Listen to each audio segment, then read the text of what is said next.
Good morning and welcome to the Advice Show Protection Special. For the next 2 hours we'll be going through a variety of topics split into three key distinct sections, so we all get a little break in between. So I'll start the first session, and with me on my right I have Peter Hamilton, Head of Strategic Partnerships for Zurich, and on my left I have Dave Ewens, Director, National Accounts and Exclusive Associates. So this session is looking at technology and added benefits.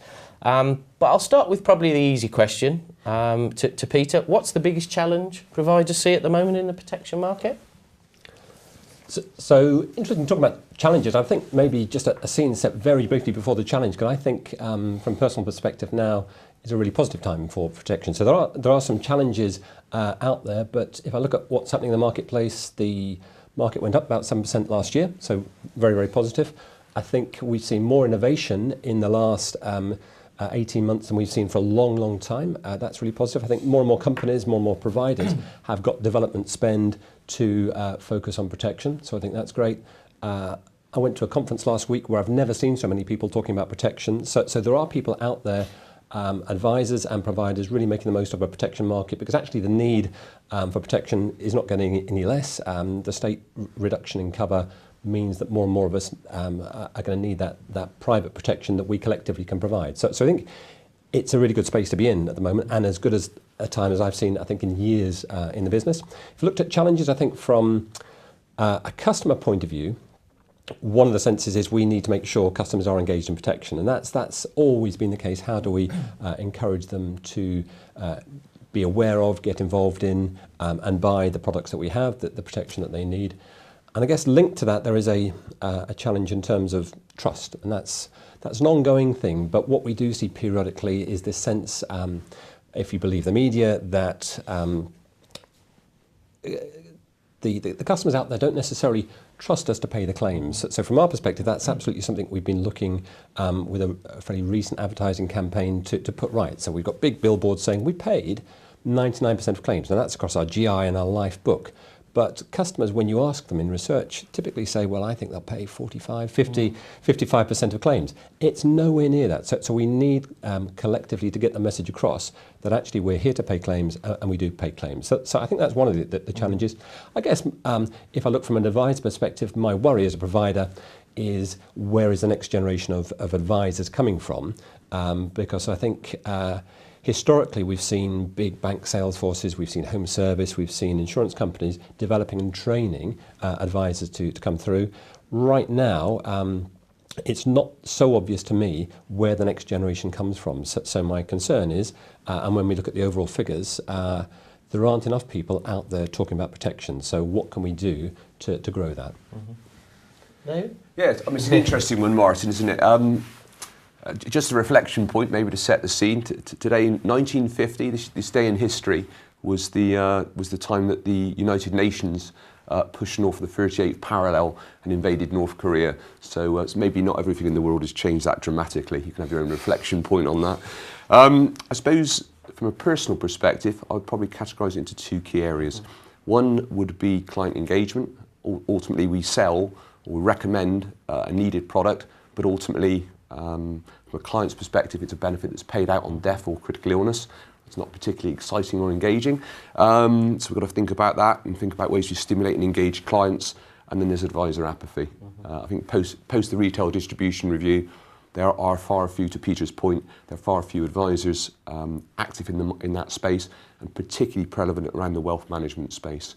And I think that's an area we need to think about and tackle and find some solutions for. Both of those challenges seem to have been perennial challenges, I believe. Does that mean that we haven't actually managed to address them, or just the market is still so big that it's always going to need those challenges being addressed? I mean, I think it's a place in regards to, from a personal perspective, Peter rightly mentions the market grew by 7% over the last 12 months, which is encouraging and promising. But I think the fact of the matter is that we all know about the protection gap and the need, therefore, for innovation in our space to continue to engage clients and just seek out ways to make the onboarding process, the underwriting process, and the whole perspective of buying protection needs to get better. And that's something which I think is an ongoing thing. We all live and die now by technology. It's a world of now, and the phone is coming increasingly important tool in that perspective. And therefore, when you look at the future of buying protection, you would probably argue we need to move forward in that space. I mean, I think the number of advisors has absolutely fallen. So if you overlaid, people talk about the market being flat over a period of time, and it has been, but actually the number of advisors hasn't been flat, it's gone down. So those who are active in the market are doing really well. That they've actually managed to sustain protection production numbers despite the fact that there are just fewer people out there. So as I say, the banks over the last 5 years have pretty much shared all of those advisors who will have been talking to customers about protection in the markets there. So what can we do about it? I think that there are opportunities. More and more people are looking at apprentice schemes. So from our perspective, we do get involved in apprentice schemes within Zurich, and I know we're not the only ones to look at that. We're doing quite a lot of outreach to schools. So we have a group of people within our own business who are going out. We need to make financial services an attractive place to seem to work, and that's partly as customers. So we need to give people the sense that what we offer is something that's both valuable and necessary. And I think as a career, we've just got to be really positive about the opportunities and the varied opportunities that we have within the whole of the industry. And so what we are starting to see, for example, I think we've got a number of firms who are bringing in their own children into firms and getting a degree of continuity that way. But I think it's a combination of education within schools to help people understand both the products, but more importantly, the benefits of a career there. And then things like specific schemes such as apprenticeships to grow those numbers. Because while technology absolutely, as Dave says, will help, I can't see there's going to be a time in the immediate future when there won't be a lot of people looking for that kind of face-to-face interaction. And do you think protection as an industry has embraced technology? So we've got the current pricing sourcing systems, for want of a better expression, and they have improved dramatically over the last few years. But do they still make it hard to create accurate quotes? I think it's improved dramatically over the years. So, I'm old enough to remember the time when people had to ring round every single provider to get a quote sent on paper to them. And now, of course, you can get that pretty much instantly at your fingertips. And the vast majority of customers still do get the right price first time. So, in terms of those who are looking for a quotation, what we need to recognise is that we have an underwriting process that we go through, and I think it's that causes some of the difficulties in terms of getting the right price. So for the 70% plus of people who get standard terms, they've got the right price and they get it instantly. I think where, as an industry, we've got a challenge is getting quicker terms to those people who might be substandard. Now, one way to do that is just to decline everybody who doesn't meet very strict criteria, but I think that's clearly the wrong way to be doing it. We need to be inclusive as an industry and look to provide cover wherever we can for individuals. And of course, those who've got a medical condition will find it harder to get cover, but probably need it more. So it's how we look to improve the overall underwriting process that means we can get to a quicker decision for those customers who absolutely need the cover we offer, without it just seeming tortuous and difficult. So the dropout rate is still too high, I would say, between kind of the initial quote and the final underwriting decision. So more and more we just need to look for ways, and we are doing that, and perhaps come on to things like electronic GPR reports and so on that start to ease some of the pain points in the process that we have, but we need to just make the process as simple as possible. And it's anything that you can't buy instantly in a world where everything else pretty much you can will seem difficult to some customers. And I look at sort of technology in four areas. So there's design of the products, there's the marketing, there's the underwriting of the products as well. And again, how can we use that to actually make it a better experience for the customer, I suppose, isn't it, for the end client? So how can we actually, the underwriting, do we use technological advances in medical to make that an easier process? I mean, it's an interesting one, isn't it? Technology, have we embraced it? Yes. I think the product providers have really pushed on in the last decade. But there's still some way to go. My observation, I think, if anyone, I don't want to plug a competitor, but if any of you had a look at Legal in General America, that's quite fascinating. You can actually, via your mobile phone, take a picture of yourself. It comes up with a price, indicative age, indicative price, yada, yada, yada.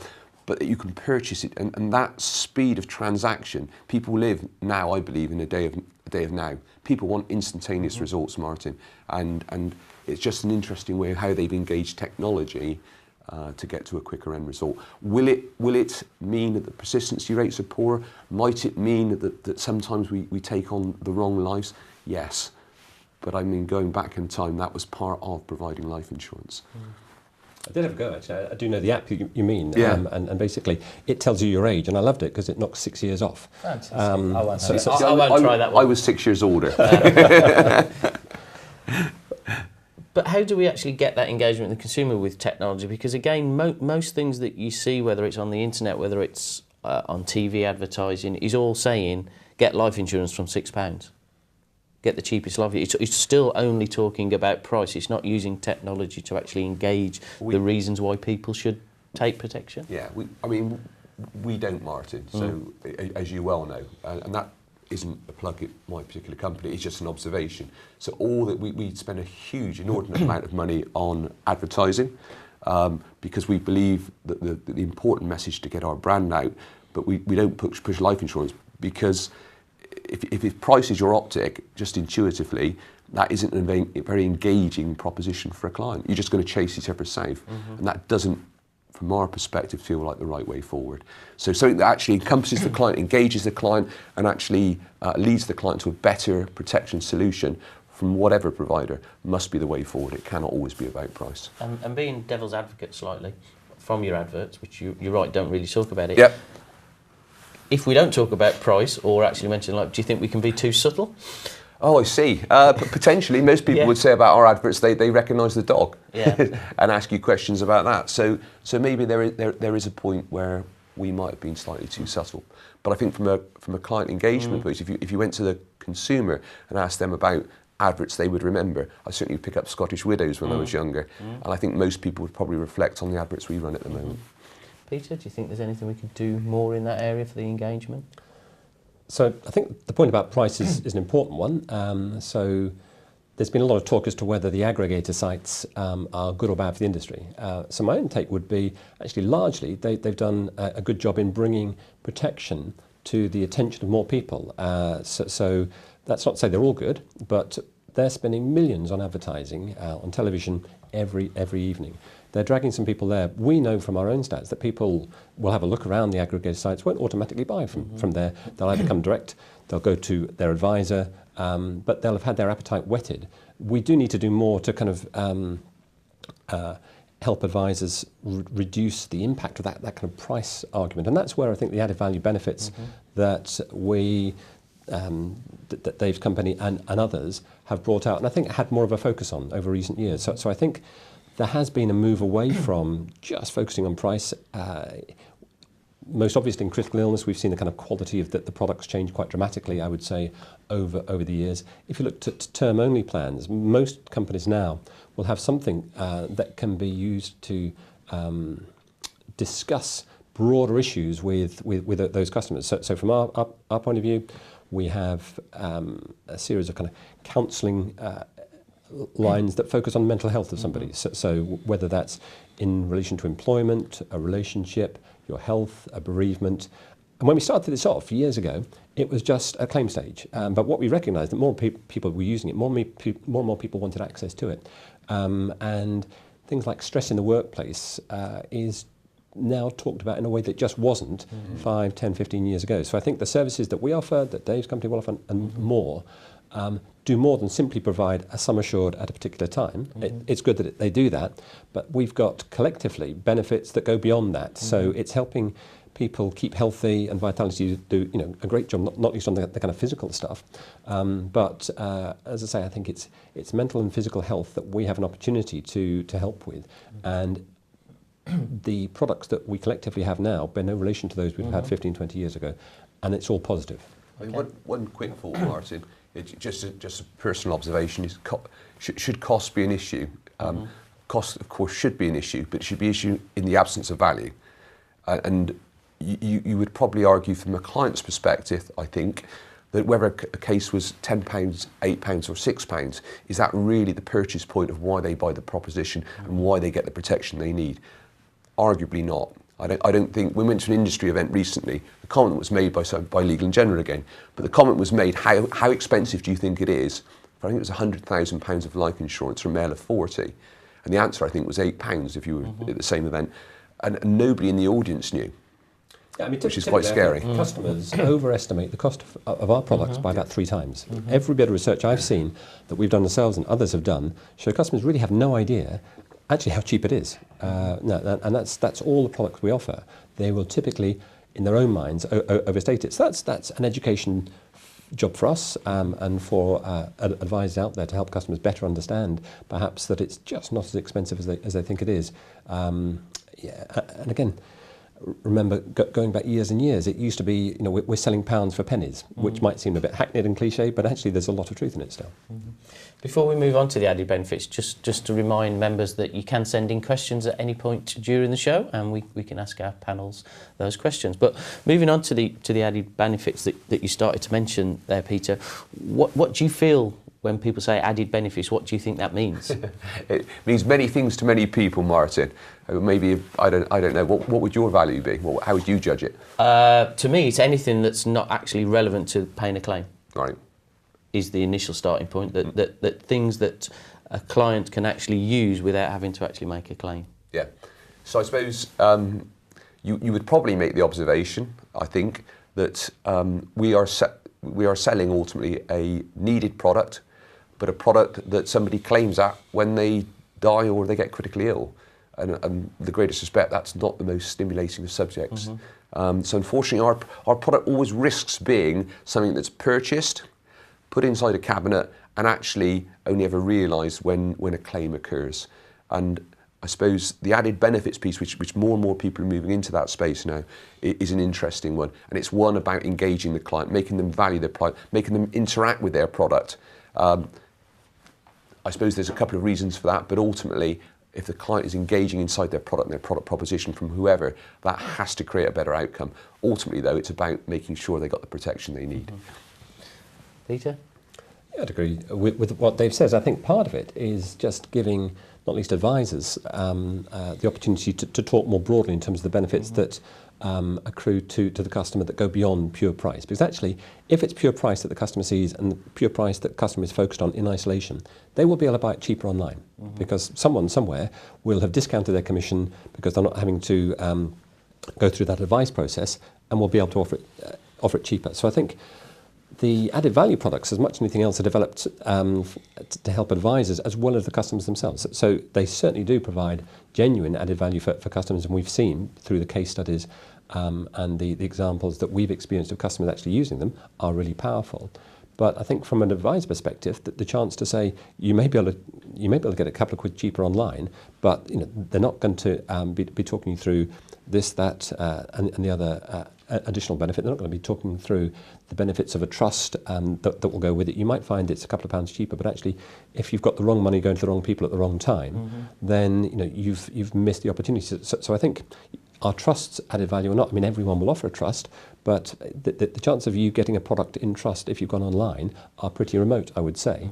Again, in terms of helping advisors add value to their customers, which in turn makes that business more likely to stay, less likely to be undermined by someone coming in with a price that's a couple of quid cheaper, because someone somewhere will have a price that's a couple of quid cheaper. I think that's where the added value benefits starts to make a difference. And do you think the clients, as David said, put it in a cabinet and only pull it out when there's a claim, understand that there is those helplines that you talked about, there is all the things on Vitality, there is best doctors, there is second opinions, that there's all those things that sit around various providers' different policies that can be used. Do you think the client understands that? It's a good question, and I can't say for sure. I would like to think they are becoming more aware. So again, historically, protection would have been pretty transactional. You buy it, as you say, it goes in the cupboard, and it's forgotten about. One of the things we do is have annual statements. So we will reinforce the fact that we've got these added benefits, that you've got these options on a plan, that if you get married, have children, receive an inheritance, whatever it might be, here's an opportunity to take out more cover easily and simply without having to go through more underwriting. Here are the added value benefits that are on your plan. Separate question as to how robustly those statements are read. We do research that shows that they're received, they're seen, they're filed away, and I think one of the challenges for us is to make them even more engaging than they are. And I think coming back to the technology piece, still too many of our communications with customers are on paper, and that's not typically how customers in this day and age would choose to receive them. So we're absolutely looking at ways of digitising a lot of the communications that we will have with customers. And if I looked at our GI business, for example, they've only recently come out with just a really neat online renewal. It's just something that drops into their inbox. It's graphic, it comes alive, it tells them what they were paying before, it tells them what the new quote is, it tells them if there's a reason for a change between them. And I think from a protection perspective, there's things that we can learn from that. So how do we optimise the engagement we have with customers? And paper isn't the answer, I would say. Is that because traditionally you don't have a renewal, so therefore you haven't got that yearly reason to talk to us as a provider? No, so we have for years, for more than 10 years, 15 years, we have been sending out paper statements. But as you say, that's a kind of reminder. The aim there is to turn what is otherwise seen as a debit on their bank statement into something of value. So to remind them what they've got, why it's valuable, why it's there. And I have heard people say, you don't want to be doing that because it will remind them and they'll go and cancel it. I disagree entirely with that. I do think that these statements add value. I suppose all I'm saying is I think even having done that, there is scope with the technology we have today to go much further to make it more engaging, I would say, than they currently are. Great. And quickly, you might know another question as well.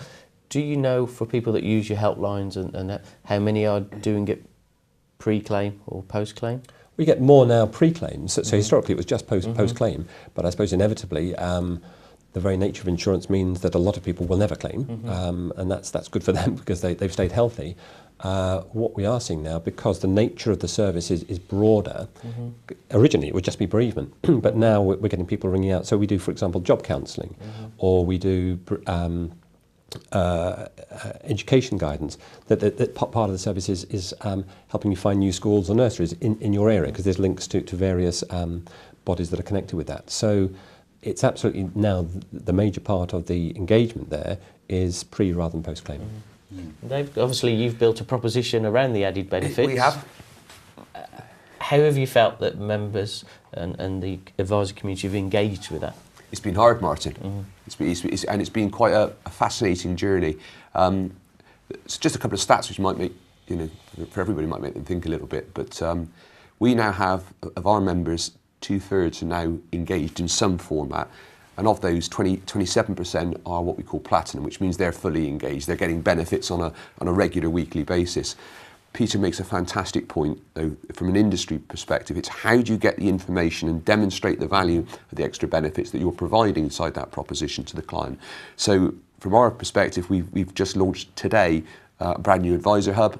It goes in, Martin can put his details. If he had a vitality plan, it would come up, it would tell you exactly what you get, what your discounts are, where they are, and everything else. It's really quite a cute bit of kit. But it's to Peter's point, it's all about how do we engage the client, how do we help them to demonstrate the value of the additional benefits they're getting. And do you think the advisory community is making the most of these added benefits to the consumer? Mixed bag. So people who tend to engage really do see the value inside it and really will put those benefits over to the client. I think there's also a challenge in our industry, Martin, particularly in the mortgage space, where clearly the whole process is a long process, and by the time you get to the end of it all, we've struggled hard enough to sell life insurance. Let us all sell the added benefits part. So that section's slightly more complex, but is the need to engage a client, both to improve the persistency and the value of the proposition they get, the correct thing to do. It has to be.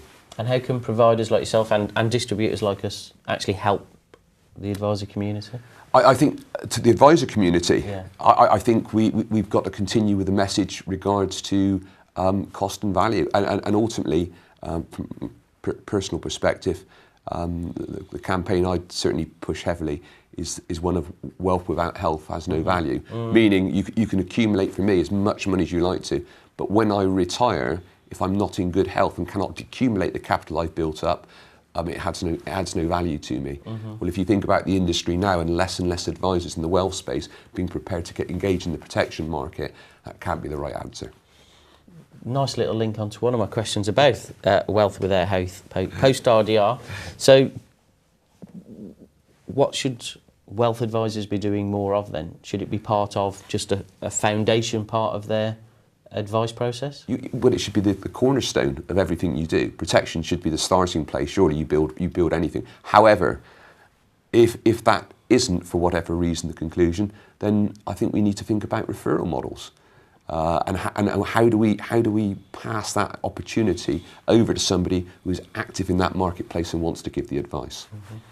Peter, do you see more and more of that referral model happening in the market? Yeah, absolutely. So I think one of the more obvious trends that we've seen since RDR has been the degree of specialisation in different areas. So the number of people who are actively advising on all areas of financial planning, I think, has probably reduced. That's not to say there aren't some really excellent holistic financial planners out there covering all the bases, as it were. What we have seen clearly is a number of people specialising in the mortgage market.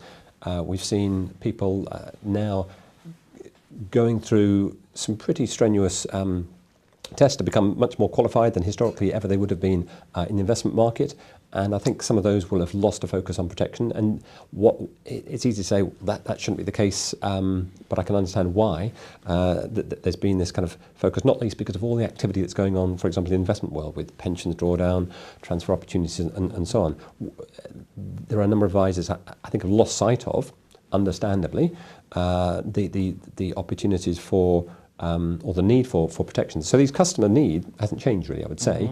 Mm-hmm. So what can we do about it? So we can continue to encourage a whole range of advisors to remember protection, focus on protection, and for some, if we can help both in terms of the education and a simplified process to do that, that's great. We may continue to engage with all of these advisors and help them to be promoting a protection message, which I think is so important to us all.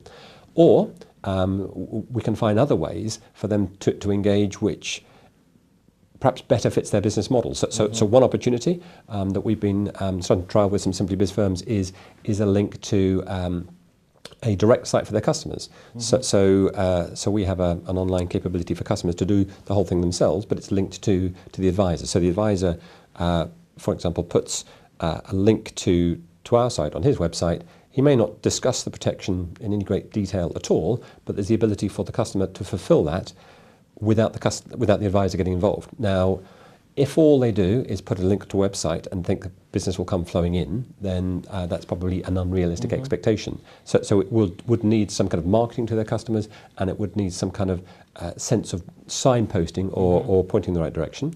So for some advisors, that might make sense, even if they're not going to get involved in full fact find themselves.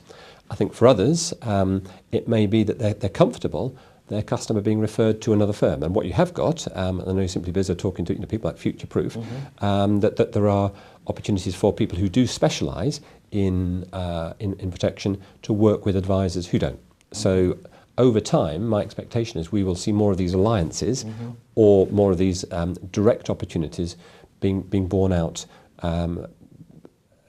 as well as the ongoing encouragement for all advisors to get involved. I'm not sure they all will, and so we need to recognise that and provide alternative routes for them. Yep, and we have 3 partners that we offer that referral service for. Just changing tack slightly as we've got our first member question, so from Jason Bryce. In terms of product development, will we ever see simplified or nil underwriting, simple fixed sum assured products available for workplace marketing?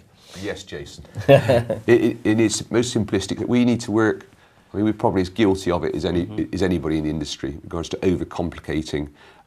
We have to work relentlessly on simplifying proposition, the onboarding process, and the underwriting. But with regards to underwriting per se, it has to be the ultimate conclusion, subject to reinsurers and all the rest of the stuff. A way of onboarding people without medical evidence, or a smarter way of doing this, Martin, is something that I'm sure Peter is focused on, Aviva focused on, legal in general. It's certainly something which we have on our optic at this moment in time. And that's referring back to similar things to the LNG America app. And if you haven't used it, I'm amazed. I'm not amazed personally, but it was just an observation. I tried all positions and I couldn't get myself into sub my age. But it is interesting one. And that's where the technology may take us. I mean, I think the app today, the Legal and General app, is just an engagement piece. So it doesn't do any underwriting for you. It just gives you an age, actually, and it's often wrong, but it's got people talking, so people will pass it around the pub and so on. So and say, you know, how old do you look? So I think it's done well on engagement. I think we're a little way off an app simply being able to do the underwriting for you. In fact, I know we're a long way off that. I mean, I guess in the workplace, so it is a good question. I mean, at one level, clearly we have that today. So we have group life and we have group IP. Typically, I mean, from our own point of view, you know, we're looking at lives of 20 and above, but that's no underwriting unless you're, you know, one of the senior executives with very, very high sums assured. But this is a simple way for a workforce to get engaged with life or IP. So there's a separate question as to how many of your advisors would be involved in the group business, but that's out there today. It's non-underwritten and it is simple. Beyond that, will we get to a stage where individual policies are non-underwritten? And again, at one level we have them today, you know, they're called over 50s plans, but of course the downside to those is they're typically at least twice as much as an underwritten plan. So there's this tension between wanting a process that's really slick and easy and having a product that's still manageable and affordable. So at a personal level, you know, if I had the choice between going through what might seem a bit of a pain in terms of some underwriting questions and halving my premium for the rest of my life, would I do that? Then I probably would. So I think there's an element of needing to help customers understand why we do underwrite in the first place. It's so that we can offer them competitive terms. We've probably gone too far, you know. So the underwriting can become intrusive. I think all of us are looking for ways to simplify that, and things like the electronic GPR, which I think will be talked about in more detail in the next session, is a good example of how we've worked collaboratively with the Medical Association to start to bring this technology to the fore and ease the process. But it's been a long time coming. I mean, our chief underwriter, Nikki Bray, was involved in this project. I remember her coming from NatWest to talk to Friends Life, where I used to be, over 20 years ago, saying this eGPR is going to be great. You know, so she's, you know, really pleased now. 20 years on, it's actually live, but it's taken a long time to work to get there. So I think overall we will consistently look for ways to simplify that process, but we want to make sure that we can continue to offer, you know, affordable terms, and also we can continue to offer cover to people who might otherwise find it hard to get. Because if you could cut it down and say, well, answer these 3 questions and you're in. The trouble is, you know, a lot of people won't be in because they won't be able to answer those 3 questions. You can make it really easy, and I would argue it's pretty easy for their healthy lives already. What I worry about is, as an industry, if we're not careful, we prevent access to the kind of cover that we offer to those people who aren't 100% fit. So we need to bear in mind there's lots of people who need it, who could be ruled out of that which we offer.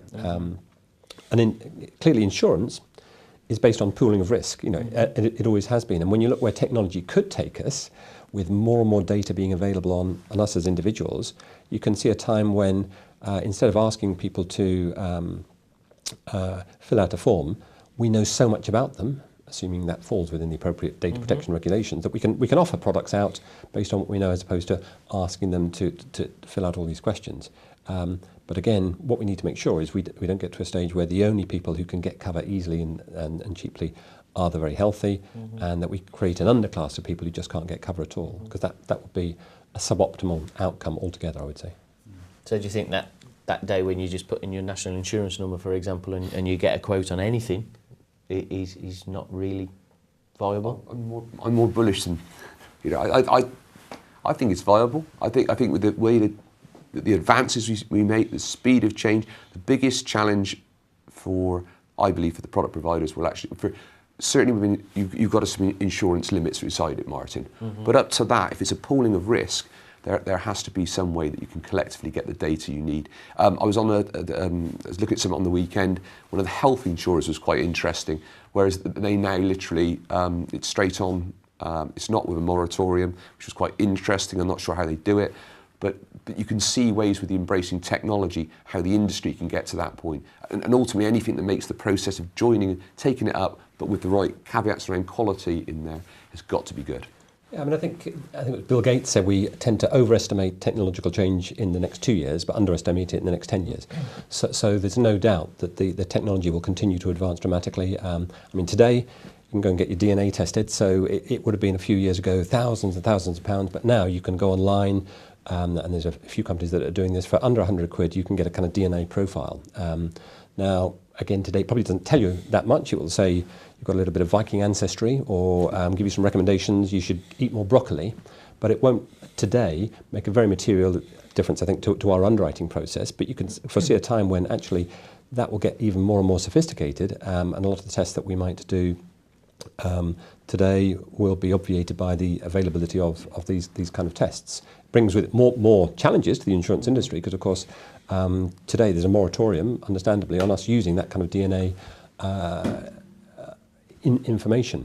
But if these tests, you can imagine 2, 3, 4, 5 years down the line, become very, very prevalent, and suddenly there's a kind of imbalance between information that the customer holds and we hold, again, those whole principles of insurance start to come under threat a bit. So you can't put the genie back in the bottle, and we will see more and more technological change. We just need to make sure that we don't throw the baby out with the bathwater from an insurance perspective, and we can continue to offer cover to everyone, not just the healthy few. Technology, another question from one of our members, Duncan Deave. So technology has been used by providers internally to help streamline their own processes, which may or may not have created a need for less people internally. Is it actually being used, or have you got plans to use it to actually put more onus on helping manage the applications and help the engagement with the advisor? Yeah, certainly from, I'm going to talk from my company's perspective, and Duncan, good morning, both in regards to trying to reduce and make it simpler for application, Martin, is critical. That's one of the biggest challenges we face as an industry. And then from an underwriting perspective, I think there's the whole point around not only simplifying the process, but as Peter Wright says, is how do you collect the information? So one of the things that we've certainly done is we employ our own nurses now. So this is more not collecting historical data, but when you actually want to physically obtain data, so they'll go out and they do the blood tests and all the rest of the stuff. We employ 20 nurses, and they do that. The way we see it, the evolution of will be on the train station. So we expect to see vitality pods at train stations, so people can come in and fit in and have their medicals and have their examinations at a time and place that's convenient to them. When their Southern Rail train's late. Assuming they're running on time. But as a principle, it's about making it easier for the client, and that's something, embracing technology, we have to relentlessly focus on.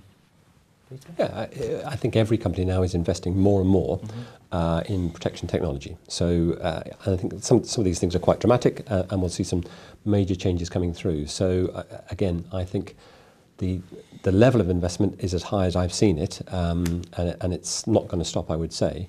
Now, part of that is an economy drive, because you make those investments to try and both reduce the time that it takes, but also to save costs elsewhere.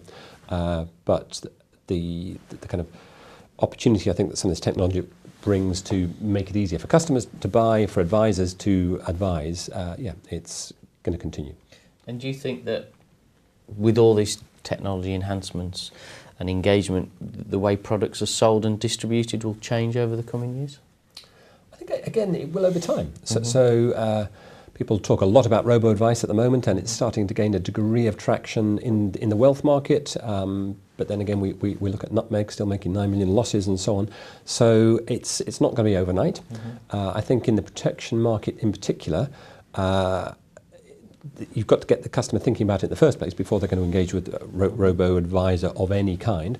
I think we're still some way off that online capability being able to mirror that which the advisor does. So the advisor today, as much as anything else, is helping customers understand the impact of their decisions, omissions or positive decisions. So, again, looking back over the years, that would have been called disturbance.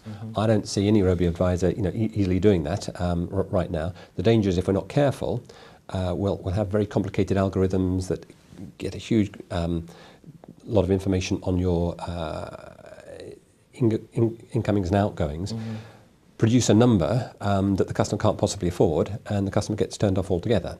Whereas actually what we might see or be more beneficial is some kind of nudge to say customers like you typically buy products like this at a price like that. But I think the idea that advisors will be somehow overtaken by robo-advice in the next few years is fanciful. That's not to say there isn't a place for that technology to help the advisor put the argument across. And it's not to say that we won't continue to get people going online as they do today through the aggregators or direct to us or Vitality or anybody else and buy direct. What we do find is that people who have had advice typically buy more and they buy more varied cover. So that's because you've got someone physically there helping them to understand the issues in an area where typically clients haven't got a huge amount of interest. So while we might want to try and generate that interest ourselves to get them to engage in the first place, the need for the advisor to kind of take them out of their comfort zone and consider things that they would otherwise not want to do, I just don't think disappears altogether, however great the technology is. What a subject, robo-advice, isn't it? It's not a robot and it's not advice, but apart from that, I like the title. Exactly. You'd probably say, Martin, personal perception is there's limited evidence of it having any significant traction at this moment in time. Might it innovate in the future? Possibly. I'm just a personal believer that this is an advice market. And by the definition of the title, I think people like face-to-face advice. Against that background, as Peter said earlier, we are in a situation where we've got infinitely fewer advisors than we had 10 years ago. The banks aren't really playing in the space. The opportunity for everybody who's dialed in today is huge. And I'm a personal, I'm a big believer in face-to-face advice. And therefore, it will be quite interesting, I'd like to be proven wrong, regards to see the success of robo-advice over the coming years. And do we see, if you mentioned that advice is key, do we see though a time when maybe somebody like an Amazon or somebody comes in as a disruptor, but then he's only taking what I'd call the very clean, and then the people who actually need the advice, who aren't going to go through at the straight through processing, are ending up with the advisor to get that more in-depth advice? Maybe, but then there again, the money supermarkets and all the rest that are out there, the aggregators, could there not be an argument that they could have picked up and dominated that space over recent years? They have done well, but the fact is the vast majority of protection is still sold, and it's a product that needs to be sold, and that's where the face-to-face element. So there's always an opportunity. Who knows what the future holds? And you mentioned, Peter, people who had this also bought this very Amazon-ish. Could you have somebody in Amazon, you've bought some ski wear, you may need to buy. People who bought ski wear also bought some life insurance. So I think looking forward, I'd be surprised in a way if Amazon decided to get into the life business themselves, because the barriers just in terms of profitability from their perspective probably it's not going to create the margins that they would want. So that said, what they do have is the data and the customer insight in a way that very few other companies will have. So could they partner over time with somebody? I think that's much more likely than them deciding themselves to set up their own life insurance arm, as it were. So you could see potentially that they could to use some of that data, coming back to the earlier conversation where we were talking about how we start to push products out to people as opposed to ask them if they want to apply. We can say, based on what we know about you, you could have this for that amount of money. I could see that over time doing it. And again, if Amazon were to do that overall, I think that would just be good for our industry in a way, because there'll be lots of people who will potentially go there and buy. But again, they've got huge marketing, advertising clout. So if Amazon say it's good to have life insurance, then actually people say, maybe it is. If the supermarkets say it's good, doesn't mean customers will buy it from a supermarket, but the very fact that they're putting their advertising dollar behind the products that we promote is a good thing. And if that grows the market and gets people thinking, because half the problem we have is people don't tend to think about life insurance. The more people we have saying it's a good thing to be thinking about your protection, whether it's life insurance, critical illness, income protection, that's just a good thing for me. And one final question in the last minute. What tools are available to help advisors write more business? So there's a list as long as your arm, but I would just, from my company's perspective, divert people towards the Advisor Hub. If you haven't seen it, it's absolutely fantastic. There are tools there that identify the client need. There's information on there, Martin, that identifies the benefit they get from a rewards package, and pretty much intimates that the cost of what they are paying for life insurance is largely mitigated for the rewards they get. So I think there's more than enough. It's just getting people out there talking about what is a fantastic client, a needed client proposition, and at a time where there are not enough people talking about it. The opportunity is great. Peter? And if I was just to look at two that we get involved in, one would be we have an IHT tool that doesn't recommend a Zurich product. It just helps people to calculate their IHT liability. And the answer won't always be it's a whole life plan, but if that's appropriate, it will point you to that. But it will help you to understand what tax liability you need to mitigate. So that's just a really easy but comprehensive tool to help people in an area they may not feel comfortable or familiar. And the other one would be business assurance. Again, for people new to business assurance, we have a track to run on, doesn't come up with, and the answer is a Zurich product. It comes up with, here are all the questions you need to answer, ask a business owner to help them to quantify the liabilities that they may face if something happens to them, to their staff. So again, it's a track to run on, particularly for advisors who might be new to the business market. Okay, thank you, Peter. Thank you, Dave. Thank you, Martin. That is the end of our first session. We'll take a 5-minute break while we change presenters, and then we'll be back with innovation and the underwriting process. Thank you.